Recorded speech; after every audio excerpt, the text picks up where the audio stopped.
Voilà. Donc, chers camarades d'Afrique, on va aborder le sujet du Mali, bien entendu l'AES, et puis on va apporter un droit de réponse à Adjoumani. Voilà. Et il y a des travailleurs. Je vous ai dit que Ivoirien, quand ça commence, Ivoirien n'entend pas, non? D'accord. Je vais vous montrer quelque chose aujourd'hui, vous allez voir. Les Ivoiriens, ils ont détruit les bus d'une entreprise minière hier à aujourd'hui. C'est les 10. Donc, chers camarades d'Afrique, on va rentrer dans le vif du sujet. Très rapidement.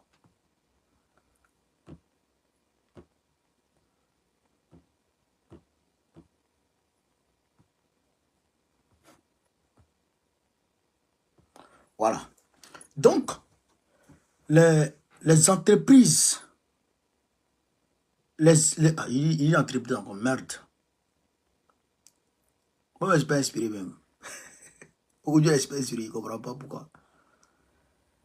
Les partis politiques de l'opposition au niveau du Mali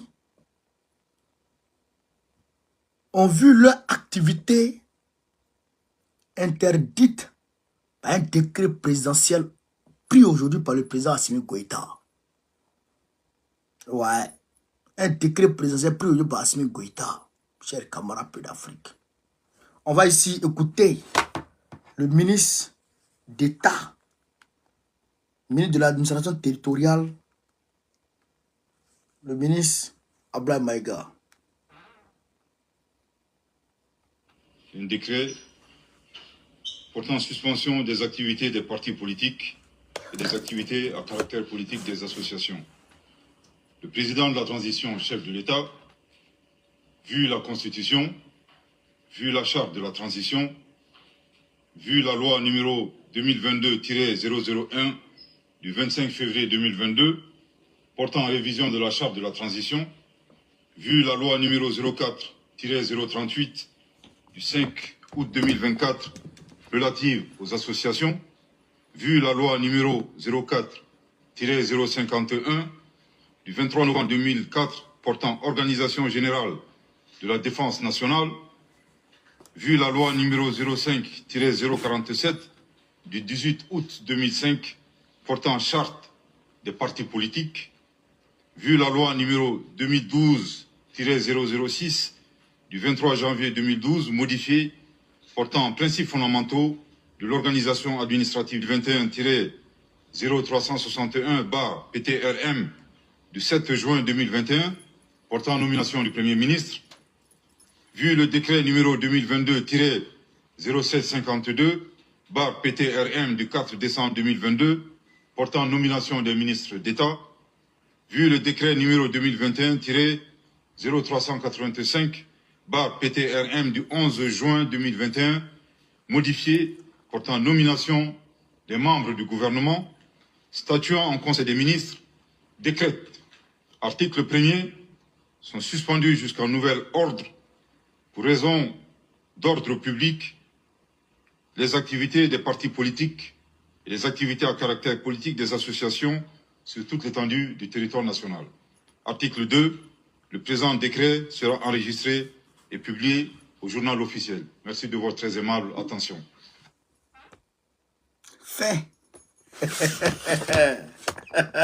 Chers camarades d'Afrique, il faut qu'on vous explique les choses. Parce que là, même si beaucoup n'est pas trop inspiré aujourd'hui, parce que je ne sais pas, Ramadan là est passé, je ne sais pas, il y a eu un changement dans les attitudes, un mois, bon, c'est vrai que ça mène un peu les trucs. Mais chers camarades d'Afrique, vous savez pourquoi? Depuis Assimi Goïta a pris le pouvoir, il n'avait jamais encore pris ce genre de décret. Quand Assimi a pris le pouvoir, rappelez-vous, hein, quand Assimi a pris le pouvoir en 2020, il n'a même pas dissous la Constitution. Il n'avait pas dissous la Constitution. Alors qu'il y a plusieurs coups d'État et dissous de la Constitution directement. Mais Assimi n'avait pas touché la Constitution. La Constitution fonctionnait normalement. Jusqu'à ce qu'il propose le référendum aux Maliens et les Maliens ont voté. Vous comprenez ça? Les partis politiques étaient à l'aise. Les associations étaient à l'aise. Chacun vaquait à ses occupations tranquillement. Les Sékou Tongara même se fâchaient pour dire, mais chacun parle comme il veut. Les gens attaquent le président. Les gens font ceci, font cela. Alors que ces personnes-là sont au Mali. Mais on ne les touche pas. Assimi Goïta ne faisait rien. Parce que c'est un gars, c'est un démocrate. Quand je dis démocratie, ce n'est pas démocratie des Blancs qu'ils importent chez nous. Les démocraties qu'ils importent chez nous à coup de canon. Ce n'est pas de cette démocratie que je parle. Je parle de la démocratie vraie qui existe à l'intérieur de leur pays. C'est-à-dire aux États-Unis, ce qu'on appelle la démocratie américaine qui dure depuis 200 ans. C'est de cette démocratie que je parle. C'est de ce genre de démocrate dont je parle, Assimi Goïta. Faut pas qu'on se brague. Hein. Les gens parlent de parce que Assimi Goïta est militaire, donc il n'est pas démocrate. De Gaulle était militaire. C'est De Gaulle qui a instauré la démocratie en France. George Washington, il était militaire. C'est lui qui a instauré la démocratie aux États-Unis. Il faut qu'on se remémore l'histoire. C'est le camarade de l'Afrique. C'est de ça qu'il s'agit. Donc là, le fait de prendre ce décret, ça répond à un certain nombre de choses. Le ministre des Affaires étrangères, je vous ai dit hier que le ministre des Affaires étrangères de la France, en la personne de Stéphane Séjourné, il est allé en Côte d'Ivoire avant-hier. Il a été reçu par Dramane Ouattara et il a reçu, selon des informations, le mouvement, je dirais, anti-Ibrahim Traoré, qui a été créé en Côte d'Ivoire. Il les a reçus, les leaders de ce mouvement-là, il les a reçus. Des sources nous informent qu'ils ont eu beaucoup, qu'on leur a donné de l'argent afin qu'ils puissent financer leur tentacule à l'intérieur du Burkina Faso pour que ceux-ci créent des mouvements de manifestation ici et là. Imam Diko, il est en Mauritanie, il est en Algérie autant pour moi. Qu'est-ce qu'il faut en Algérie depuis là? Il y a un autre imam qui devait venir en Italie pour venir croiser les, comment on appelle ça, les gens de Macron. Aujourd'hui, Jean-Yves Le Drian, vous ne le voyez pas. Il n'est plus sous le feu des projecteurs. Mais Jean-Yves Le Drian, c'est l'un des cerveaux du régime Macron jusqu'à présent. Jean-Yves Le Drian. Il y a beaucoup de leaders politiques que vous voyez au Mali, là. C'est des gens qui travaillent pour Jean-Yves Le Drian. Ils ne travaillent pas à lui, ils travaillent pour Jean-Yves Le Drian. Aujourd'hui, Jean-Yves Le Drian est devenu comme une barbouze, comme un babouze. C'est-à-dire qui finance, on va dire, les mouvements les mouvements contestataires et les mouvements de déstabilisation des régimes qui sont là. Donc aujourd'hui, là, en réalité, c'est parce que Assimi Goïta n'a pas voulu réellement frapper là où il doit frapper. Il n'a pas voulu cibler et puis frapper. Il a voulu généraliser et puis couper tout court. Sinon, en réalité, si vous voulez cibler et puis frapper, là, il y a des gens là, on devrait les prendre eux-mêmes là. C'est-à-dire que mettre à nous leurs agissements dans le noir et puis les frapper pour complicité avec ennemis extérieurs pour attaquer l'État. Pour haute trahison, il y a beaucoup qui devraient être frappés pour haute trahison. C'est cela la vérité, chers camarades. C'est cela la vérité. C'est cela la vérité. Ils sont payés. C'est-à-dire qu'ils sont larges des milliards.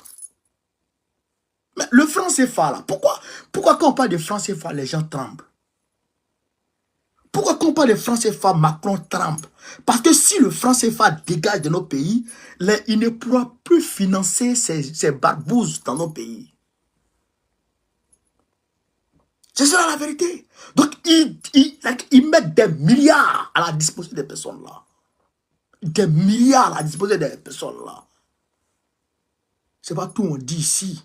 Mais il y a des rencontres qui se font dans des officines. Des personnes même qui sont dignes de confiance selon vous. Des personnes qui sont selon vous dignes de confiance. Mais qui sont en réalité des vendus dans le droit. Vous comprenez ça? Vous comprenez ça, chers camarades? J'ai dit, et je le répète, à la société civile Mali, la société civile de l'AES. Je vous dis et je répète, chers camarades d'Afrique, pompez les cœurs par l'abdo. Je vous dis et je répète, le combat là, c'est maintenant qu'il commence. Quand les trois pays ont décidé de se mettre ensemble, je vous dis, le combat, c'est maintenant qu'il commence. Tout ce qui s'est passé là, ça c'était entré en matière. C'est maintenant qu'on rentre dans le vif du combat.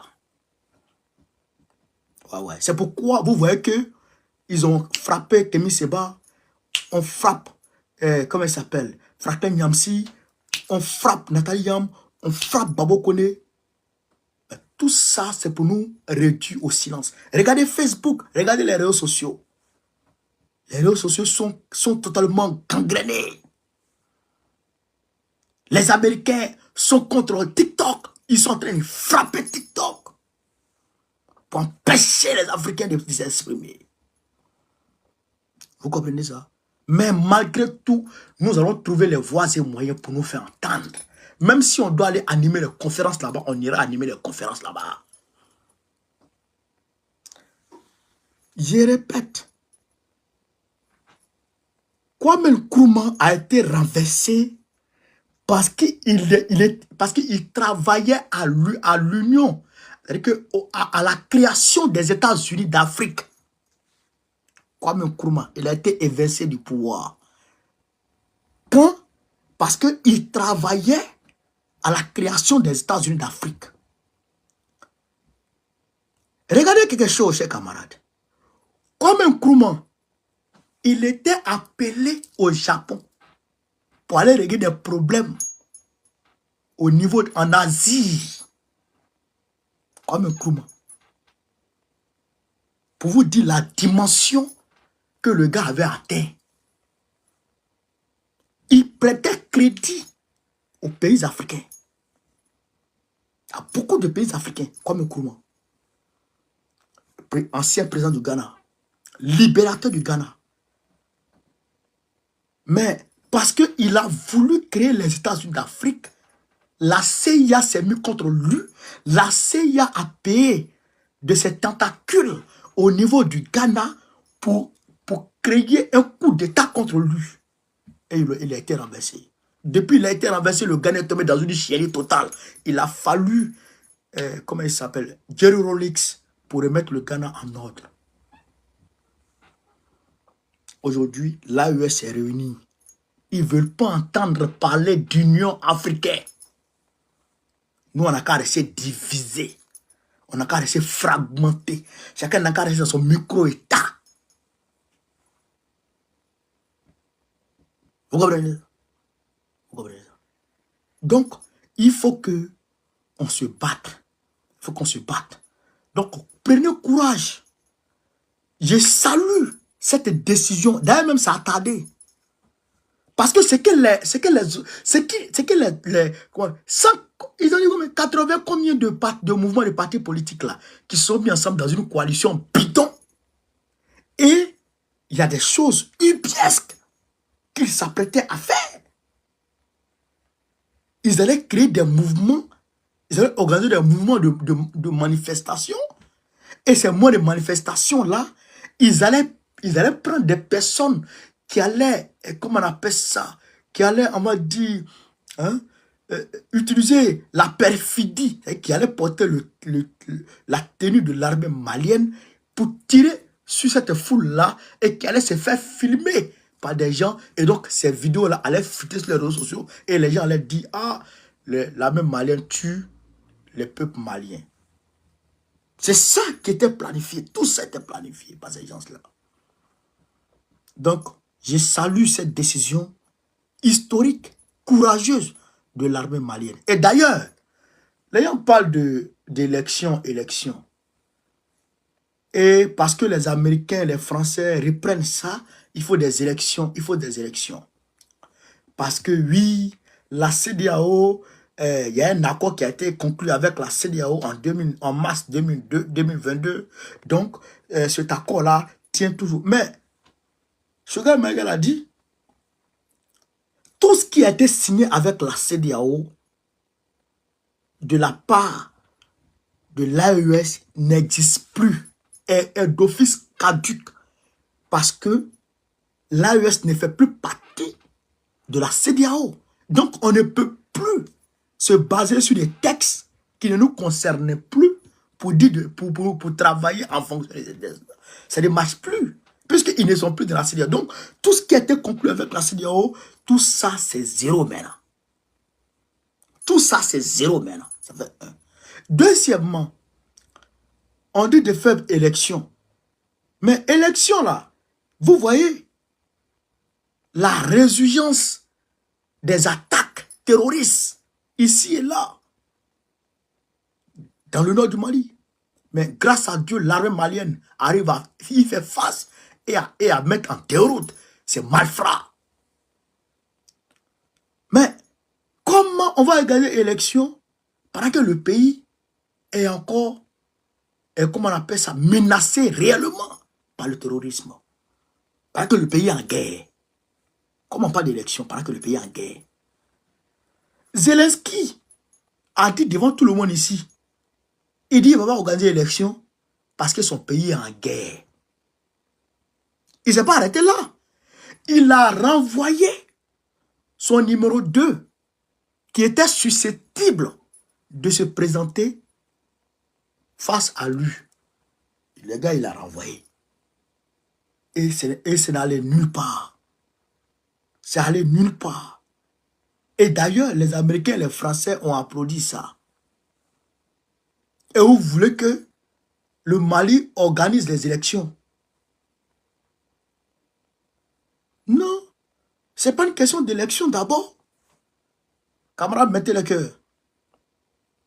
Ce n'est pas une question d'élection d'abord. C'est une question de gagner la guerre. Il faut gagner d'abord la guerre.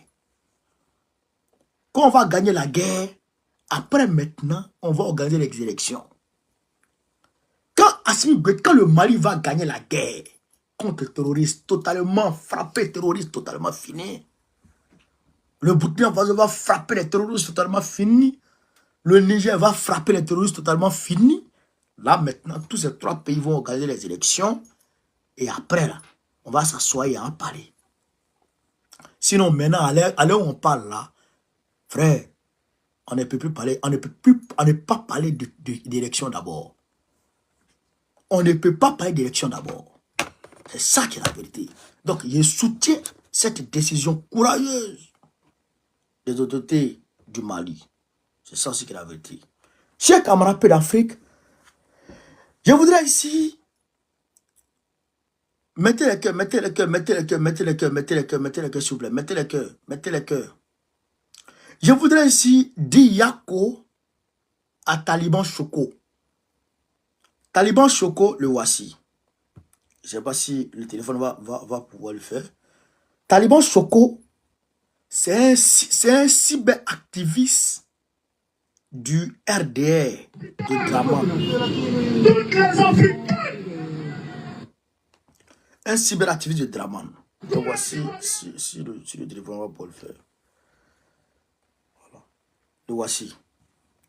Taliban Choco, c'est un cyberactiviste de Draman Ouattara. Vous comprenez? Il a décidé de ne plus faire, de ne plus s'adonner à la violence en période électorale. Ou même dans quelque activité que ce soit dans la politique. Parce que autrefois, il a porté main à un de ses frères ivoiriens. Et donc, après, il a été mis en prison. Le RD n'est pas venu le soutenir. Et donc, il a pris conscience. Il a pris conscience. Donc, maintenant, il ne veut plus la violence. Il lutte maintenant contre la violence au sein de la politique. Mais, aujourd'hui, malheureusement, ceux qui sont contre, ceux qui luttent contre la violence, sont allés caillasser son véhicule parce que il lutte contre la violence en milieu politique. Le voici. Politique autrement. J'ai juste parlé, j'ai dit, mes gars, vous avez le droit de faire la marche. À cause de ça, regardez, mon véhicule a été cassé. Vous voyez? Vous voyez? Tonton, viens, s'il te plaît. Vous voyez? Mon véhicule a été cassé. Je sors de chez moi. Voilà. Une question de politique, regardez, mon véhicule a été cassé. C'est pas normal, les gars. Vous voyez? C'est pas normal. J'ai simplement dit, chacun a le droit de marcher. Voilà. Donc, parce qu'il a dit, chacun a le droit de marcher, eh bien, ils sont venus casser sa voiture. Ça, c'est le comportement du RDR d'Alassane Dramane Ouattara. Chers camarades d'Afrique.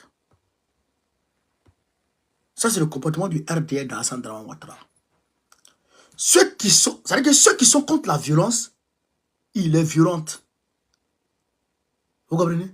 C'est-à-dire que le Dramane Ouattara le parti de Ouattara est un parti barbare. Un parti barbare. Parti maudit.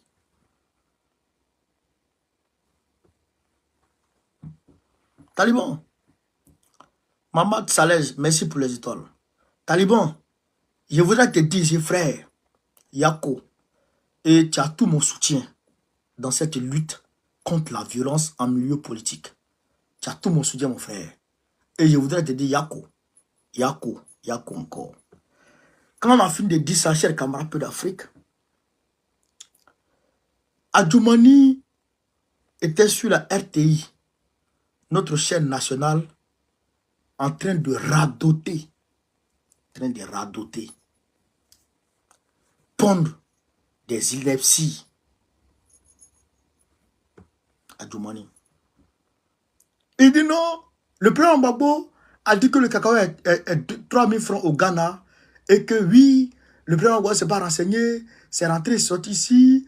Le cacao, au niveau du Ghana, au niveau du Cameroun, le cacao est vendu par spot. C'est quoi tout ça? Vendre par spot, c'est quoi ça? C'est comme de vous à moi. Vendre par spot, c'est quoi ça? Donc, Adjoumani, il a des problèmes dans sa tête. Est-ce que le cacao n'est pas acheté à 3000 francs quelque part? Peut-être que le président Bobo a dû se tromper sur le pays. Mais à Madagascar, le cacao est à 3000 francs. À Madagascar, le cacao est payé à 3000 francs. C'est ça la vérité. Le cacao est payé à 3000 francs à Madagascar. Et au Cameroun, le cacao est payé à combien?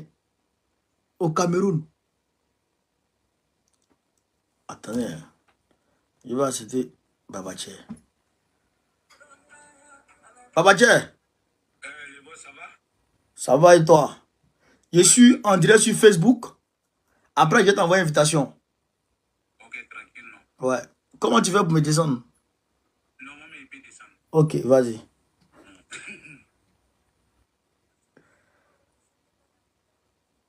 Voilà. Donc, je disais, le cacao là, il a acheté à 3000 francs au Cameroun. Pardon, à 5500 francs, je pense bien, au Cameroun.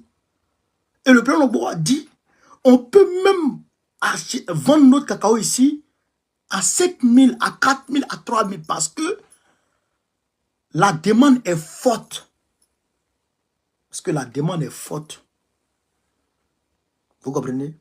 Mais à partir du moment où la demande est forte, c'est que l'offre, et que l'offre n'est pas suffisante pour satisfaire la demande, il y a toujours des spéculations, le prix peut augmenter.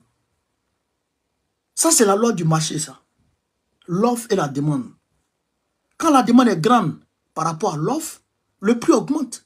Mais quand la demande est moins par rapport à l'offre, eh bien, le prix diminue. C'est la loi du marché. Ça, c'est le b.a.-ba pour des personnes qui sont libérales, qui ont opté pour comment on appelle ça, pour l'option libérale. Mais ils sont libérales, hein, Mais quand il s'agit de faire profiter ce régime-là aux planteurs, eh bien, ils changent de posture et deviennent des conservateurs. C'est quoi tout ça? C'est quoi tout ça?